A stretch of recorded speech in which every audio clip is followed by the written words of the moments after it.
Bonjour, David Chéroux, instructeur Krav Maga à Bordeaux. Un nouveau sujet à traiter aujourd'hui, comment savoir si ça marche?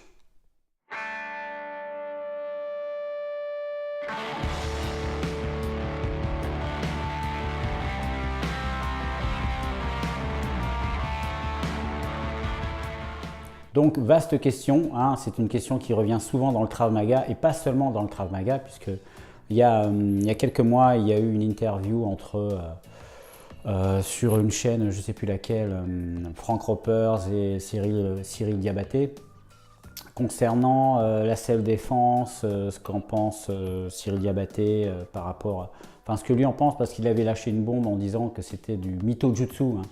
Donc c'est un terme qui est très drôle, mais qui a été donné de façon péjorative à l'encontre de tous les enseignants de self-défense, comme quoi nous vendons du vent aux gens, nous vendons quelque chose qui n'existe pas et qu'on ne peut pas vérifier, etc. Il est très bon en MMA, c'est sûr, mais qu'il reste dans le MMA et qu'il ne vienne pas juger des disciplines qu'il ne connaît pas. Quand on se permet d'insulter tout un tas de gens, hein, et la majorité sont très compétents dans leur domaine, de cette manière, eh ben, moi je pense qu'on devrait fermer sa gueule et apprendre d'abord de son côté, travailler son sujet avant d'aller à la télé pour dire des conneries. Comment savoir si ça marche? Eh bien, c'est tout simple. On va dans un cadre d'entraînement se mettre en condition réelle. Évidemment, on ne va pas aller dans la rue provoquer quelqu'un et le frapper jusqu'à ce qu'on voit si ça fonctionne. Par contre, on peut reproduire ça artificiellement à l'entraînement. Bien évidemment sans le stress, sans l'adrénaline, etc. Mais d'un point de vue de la gestuelle, on peut déjà s'approcher très proche de la réalité et juger en fait de l'efficacité de tel ou tel mouvement.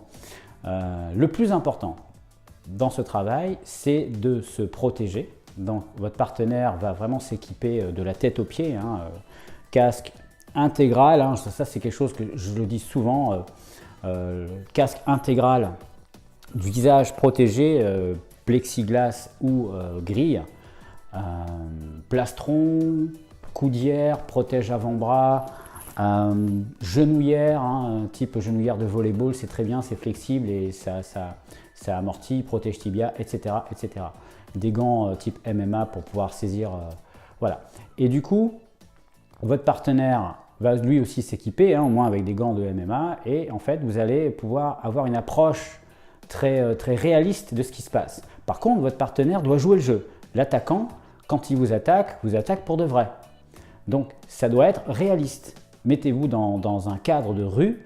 Je ne vais pas partir et hop, ralentir mon coup au dernier moment, ou partir vite et ralentir au dernier moment parce que c'est un copain. Non, il faut jouer le jeu. On sait ce qu'on doit faire. Moi, il y a un exercice dans mes cours que je fais régulièrement. C'est, je suis en position neutre, comme ça.